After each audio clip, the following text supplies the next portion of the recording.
Want to get you straight to that press conference in Dallas right now. More details coming through on that shooting at the ICE facility yesterday. Let's listen in.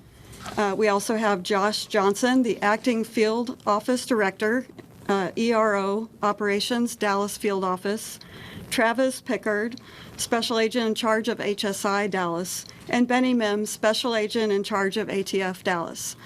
At the back, I will be putting a sign-in sheet for all media, so please, before you leave, add your information so that we have that. And following the remarks, we will have a brief period for questions and answers. Please remember to identify yourself and your media affiliation when you ask a question. And with that, I'll turn it over to Acting U.S. Attorney Nancy Larson. Good afternoon, everyone. Thank you for being here today. This is the third time in my short 4-month tenure as the acting United States Attorney for this district where we have suffered violent attacks and threats at ICE facilities. First, you'll recall July 4th, 2024, the violent attack on the Prairieland facility in Alvarado, Texas. The second occurred on August 25th, 2024, when Bratton Dean Wilkinson, who stands charged by federal complaint, pretended to have a bomb. He showed up at the ICE facility with a backpack and something that looked like a detonator on his wrist and threatened the facility.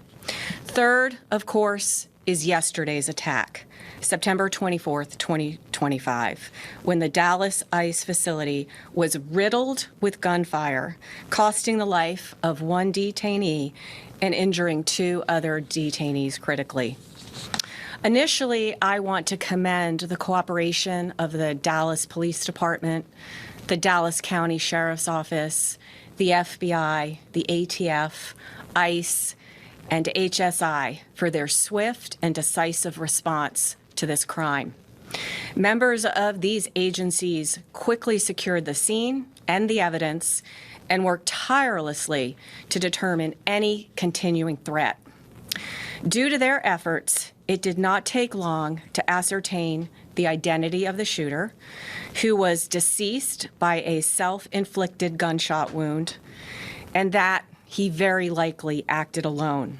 His name is Joshua Yan, 29, of Fairview, Texas. Let me just review a very brief summary of the timeline of yesterday's attack. We believe at some point around 3 o'clock in the morning that the suspect was seen driving on footage with a large ladder on his car. And we believe that that is what he used to position himself on top of the building. The shooting itself started at approximately 6:30 a.m. After the shooting started, Dallas Police Department arrived en masse, secured the scene. Law enforcement officers found the sniper dead. They found bullets on the rooftop, one of which was labeled with the words anti-ICE. That morning, gunshots sprayed the length of the building, the windows, and law enforcement vans that were in the Sallyport area. Detainees were struck by these bullets. 1 was killed, 2 were wounded, and both of them are undergoing treatment. Shortly thereafter, the FBI began its meticulous work at the crime scene. At the same time, we obtained and executed multiple search warrants yesterday for devices and locations associated with the sniper. FBI agents executed a search warrant at the sniper's residence yesterday and there found a collection of notes. First, I want to point out that one of these notes or papers, the sniper explicitly states, "Yes, it was just me." That statement appears to be correct at this point in the investigation. Notably, these loose notes included a game plan of the attack and target areas at the facility. He called the ICE employees people showing up to collect a dirty paycheck. He wrote that he intended to maximize lethality against ICE personnel and to maximize property damage at the facility. He hoped to minimize any collateral damage or injury to the detainees and any other innocent people. It seems that he did not intend to kill the detainees or harm them. It's clear from these notes that he was targeting ICE agents and ICE personnel. The tragic irony for his evil plot here is that it was a detainee who was killed and 2 other detainees that were injured when he fired into the Sally Port. He also hoped his actions would give ICE agents real terror of being gunned down, and he did this to induce constant stress in their lives. He hoped his actions would terrorize ICE employees and interfere with their work, which he called human trafficking. And this, what he did, is the very definition of terrorism. Again, his notes reveal, yes, it was just me and my brain. And he said, good luck with the digital footprint. And of course, we take this to mean that he deleted evidence from his devices. His words were definitively anti-ICE. That said, we did not find evidence of membership in any specific group or entity, nor did he mention any specific government agency other than ICE. Among his papers, though, was a handwritten note in which, in crude words, he expressed his hatred for the federal government.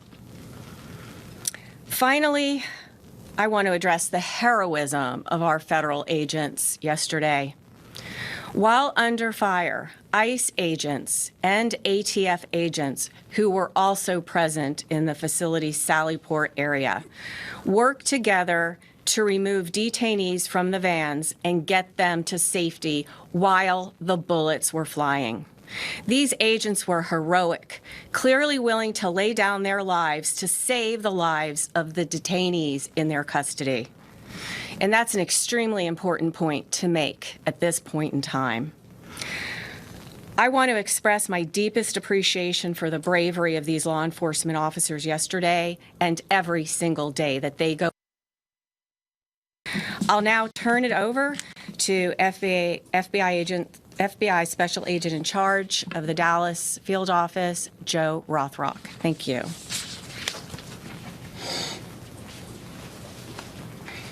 Good afternoon. First, I'd like to start by thanking our acting United States Attorney, Nancy Larson, and her office for their support during this investigation. My name is Joe Rothrock, and I'm the Special Agent in charge of the FBI's Dallas Field Office. Yesterday morning, Joshua Yan carried out a targeted, ambush-style attack on law enforcement. Today, I will provide you with some updates of what we've learned through our investigation to date, to include Yan's own words in his handwritten notes. Yan specifically intended to kill ICE agents. He fired at transport vehicles carrying ICE personnel, federal agents, and detainees. He also fired multiple shots into the windows of the office building where numerous ICE employees do their jobs every day. We now know that Yan engaged in significant high degree of pre-attack planning.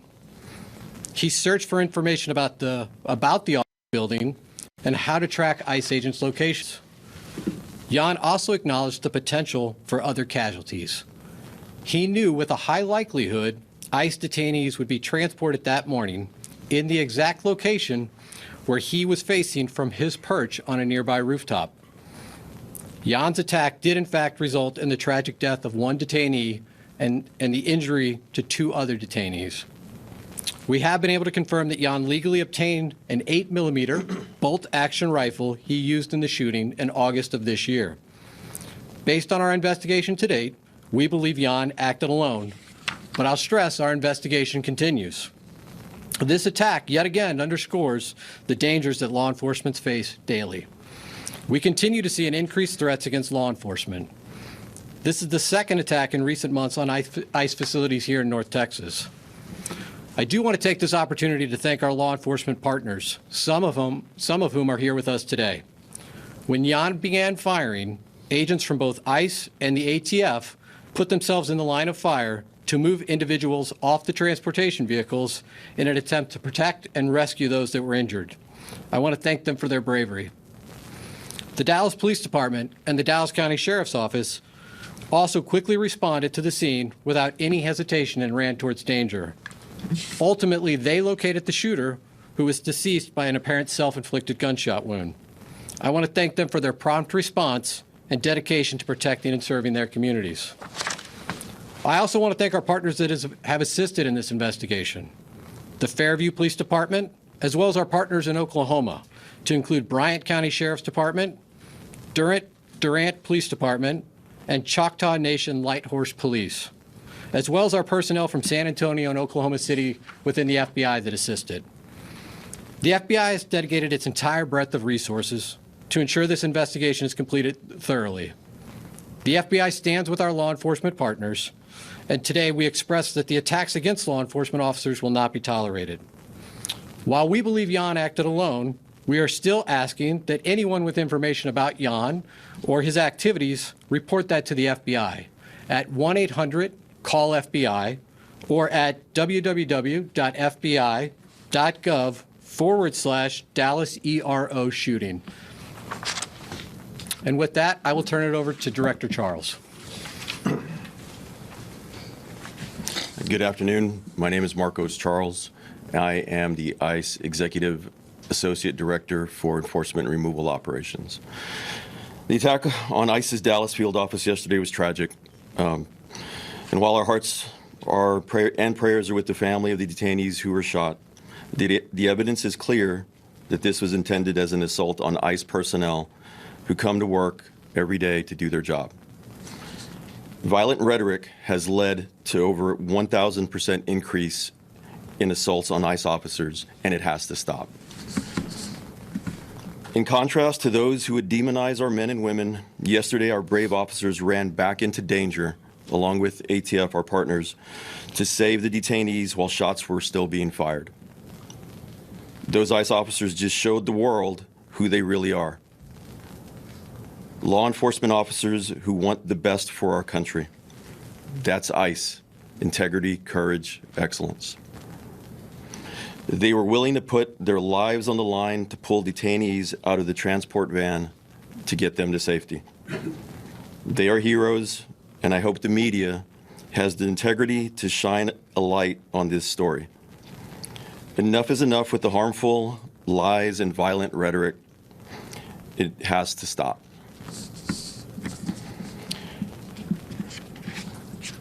The shooter used the ICE tracking apps. Anyone who creates or distributes these apps that is designed to spot, track, and locate ICE officers are well aware of the dangers that they are exposing to law enforcement. It's a casting call to invite bad actors to attack law enforcement officers. It's no different than giving a hitman the location of their intended target, and this is exactly what we saw happen in Dallas yesterday. The media has been amplifying these apps even as we warned them it would only lead to more attacks on law enforcement. We truly wish we didn't have to say, "I told you so," but here we are. ICE continues to prioritize the safety and security of our personnel, detained aliens, and facilities. We will do everything possible to increase security to counter the increased wave of these lethal attacks. Again, we call on those who foment violence and vilify our law enforcement officers to cease the dangerous rhetoric. We also call on law-abiding Americans everywhere to report any suspicious activity. The individual that was out there yesterday shooting at our agents and our officers was trying to take the lives of law enforcement people doing their job. Instead, he killed a detainee and shot 2 others. That is something that's unacceptable. The rhetoric that's out there on social media, the rhetoric that is being said by some community leaders in other states needs to stop. There's been an increase in violence against ICE agents, not only in Texas and Dallas, but across the country in violent protests. Again, I ask everybody to just stop. Thank you. So we're going to open it up to questions now. So if you have a question, we'll direct it to the appropriate person. You're first up. Sean Murphy with the Associated Press. Can you tell an estimate of how many shots were fired and how he was able to get those off so quickly with a bolt action play? Yeah, so how I'll answer that at this point, again, I'll just remind you, this is an ongoing investigation. The ICE facility, the ICE office, really, it is a business office. This is where business is done on a daily basis by our partners at ICE. That is still an active crime scene. We still have personnel out there. As I mentioned earlier in my remarks, we brought in resources from San Antonio, Oklahoma City, obviously our own FBI resources here in Dallas, as well as folks from our lab, because we are going to do a thorough and exhaustive investigation and make sure that we have a full accounting of all the evidence that's at that scene. Again, those efforts are ongoing at this time. I'm going to go here real quick. Thank you. From WNBC Capitol Window, can you talk to us more about the detainees in the van? Were they transported to Alvarado, Texas, and what happened to them? So you're referring to detainees that were not injured? Correct. Yeah. And if you could give us an update on the ones that are injured, identities, nationalities. So I won't be providing any updates at this time on the identities of the detainees that were injured. ICE has a process from notifications to consulate and to next of kin. That process is ongoing, and so we'll defer to our ICE counterparts at some point to determine when it's the right time to release that information. The other detainees remain safe. They are victims as well of this violent crime, and they are people that we are actively interviewing as part of our investigation. Right here to the front. Matt Kyle, Dallas Morning News. Ms. Larson had referenced anti-government, anti-federal government statements that Mr. Yan had made. Is there any more information y'all can release about what exactly was in those writings? The clearest motivation for this attack are his own words. In his handwritten notes, he says, "I want to cause terror." He doesn't want to just impact the ICE agents and the law enforcement agents that were carrying out that mission yesterday. He wants to impact ICE agents and law enforcement across the country. Again, his words, cause terror for those employees across the country. Look over here. Shannon Miller with NBC DFW. Any indication how long the suspect had been planning this attack? Well, this is, again, as I referenced in my remarks, this is significant pre-planning months in advance. We know that he obtained the firearm in August.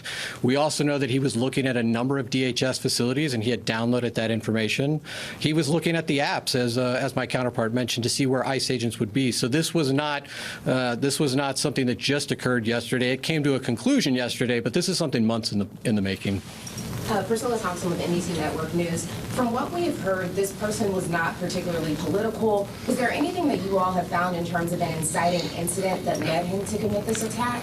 Unfortunately, the challenge with these mass casualty incidents is people can be motivated to violence by any number of grievances. In this case, the clearest indication of motivation are his own words. He wanted to cause terror. He wanted to harm ICE personnel. Ma'am. The deceased shooter, did he have a relation with somebody who had been detained by ICE or mistreated by ICE for him to act this way? Again, the clearest motivations at this point are the harm he wanted to cause to ICE. We're not aware of any specific relationships he had with anybody in detention. But again, our investigation's ongoing. We're going to unturn every stone here. And so that continues. Sir. Omar V. Franco with CBS News. Secretary Noem has asked for increased security at ICE facilities across the country. Can you say what is going to be done to harden these facilities to protect agents and detainees? So I cannot say what will be done by our partners at DHS to harden their facilities. What I can say, and I can draw upon just our recent experiences here in North Texas, is we've seen attacks now, 2 ambush-style attacks, where law enforcement was the target of individuals who did significant pre-planning and coordination to set up law enforcement, again, in an ambush-style attack. But anything that they physically are going to do for these facilities, since they're still operating, to protect them? There's still no barrier up or anything like that at this facility. I would need to refer to my partners from ICE from that. Yeah, so currently we're looking at hardening some of our facilities. Also, I don't want to give away any operational security as to how we're going to be doing that. But there are plans to harden some of our facilities. Back there. Robbie Owens, CBS News, Texas. Were the Yan family immigrants? Mr. Yan was not an immigrant. He was a United States citizen. He was here legally. I won't be going into the details on anybody other than Mr. Yan at this time. Ma'am. You talked a little bit about the ICE agents, or the agents that were there at the location that helped him once shots were beginning to fire. Can you give us some more perspective on what the situation was with the detainees that were in the vans? Were they handcuffed? Were they shackled? Why weren't they able to get out of the vehicle by themselves? Again, these were individuals that were detained by law enforcement. There were multiple transport vehicles at the facility at that time. Again, what I would stress at this point is under gunfire, multiple federal agents ran into that fire to remove these individuals and to attempt to, render life-saving aid under, the most dire circumstances. Just for clarity, they were restrained.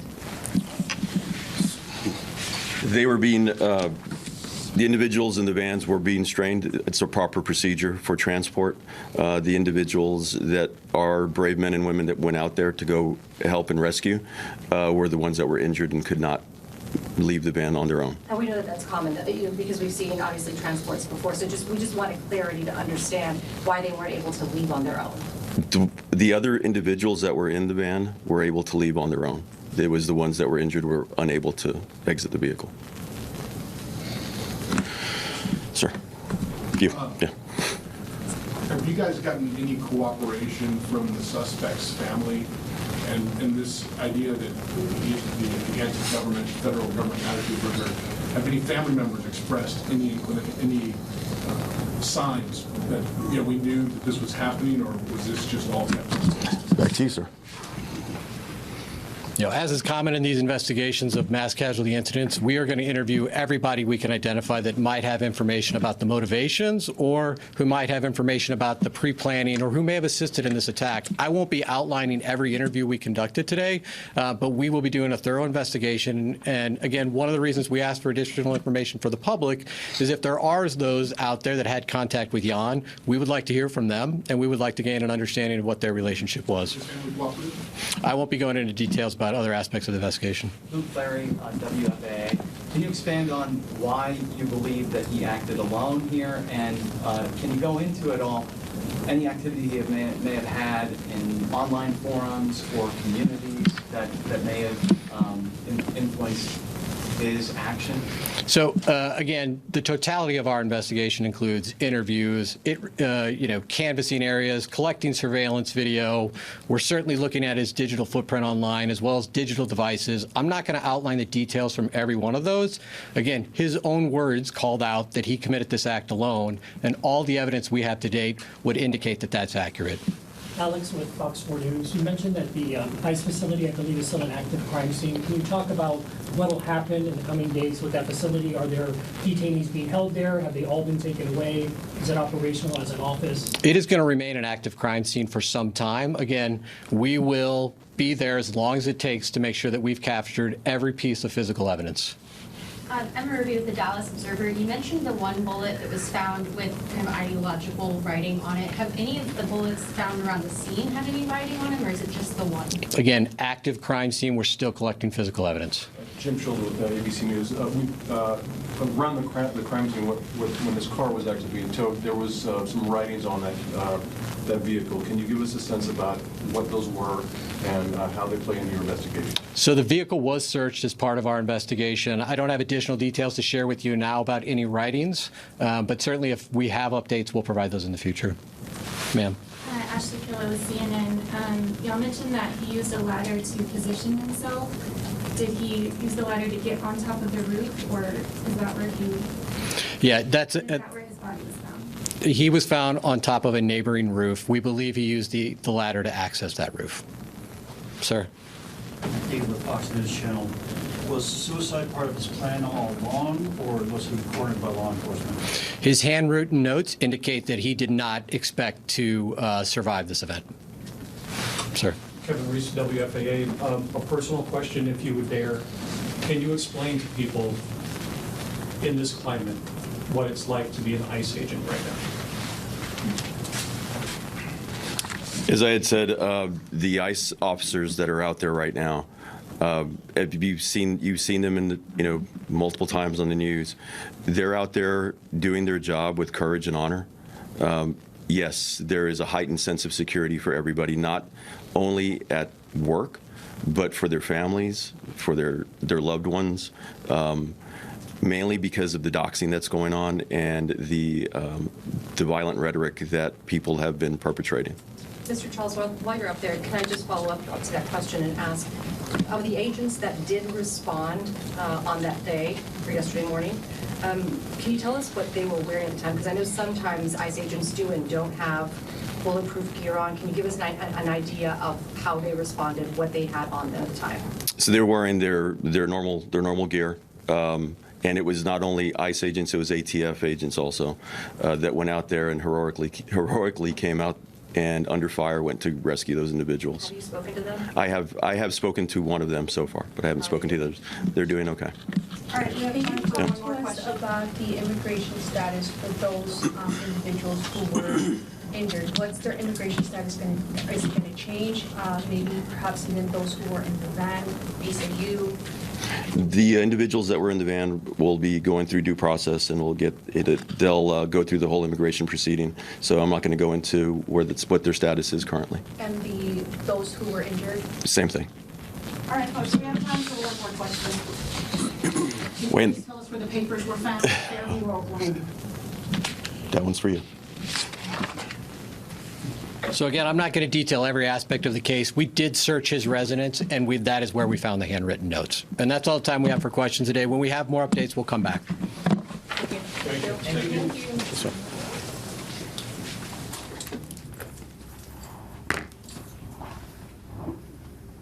Live press conference out of Dallas there. We're learning more details about that shooter who was up on the rooftop shooting into that ICE detention facility in Dallas, Texas. Former NYPD Chief of Detectives Bob Boyce was listening in as well. So we learned a couple of things among the handwritten notes that agents said they came across, Bob, and that is the purpose behind this shooting. He didn't mean to kill detainees. He was absolutely going after ICE agents and had a hatred toward the federal government. Well, there's very probative information they found. That written letter spells it all out. Put on top of that, the fact that he wrote that on the cartridges, anti-ICE, this clearly goes to motive. And again, this individual's no longer with us, so we can't go too much further with him. But we look back now, and it's the post-incident investigation. You go into cell phones, written notes, all these things, any computers that he may have had. They already hit his house, they hit his car. All these things can come up with one motive, and that is it's anti-ICE. And so it's clearly distinguishable by everything we've seen so far. But this isn't over. There's a long way to go yet. Right now, they have him acting alone. The FBI ASAC made it very clear about that. No one else has come up with a thing. But we need to search further. If he's a gamer, is he going on any apps that we don't know about? Did he put out any information? All that will come forth in the coming days. And we'll know more and more exactly what drove this young man.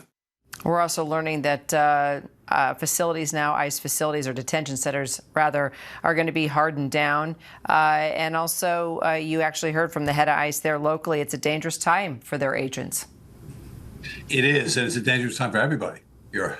When I look at the threat environment as it is now, look at the last three shootings within about a little more than a year's time. The July 13th with Thomas Crooks, AR-15 on a rooftop, sniper, all right? You look at Charles Kirk homicide, Tyler Robinson, sniper on a roof with a Mauser, pretty old gun. It's over 100 years old, that he used, probably a new scope. And now this one right here, same type of gun, very similar to that Mauser, another German-made Mauser, 8mm, used with the scope on this rooftop too. So the threat environment has changed dramatically. No longer will it be just on level on the street with block-offs. Now we need to get the high ground, even in smaller situations. Without sometimes private security as well, we'll have to consider this well when they have a high-profile client they're walking around. So it's not only law enforcement, it's private security as well, has to look at high elevated positions as a danger.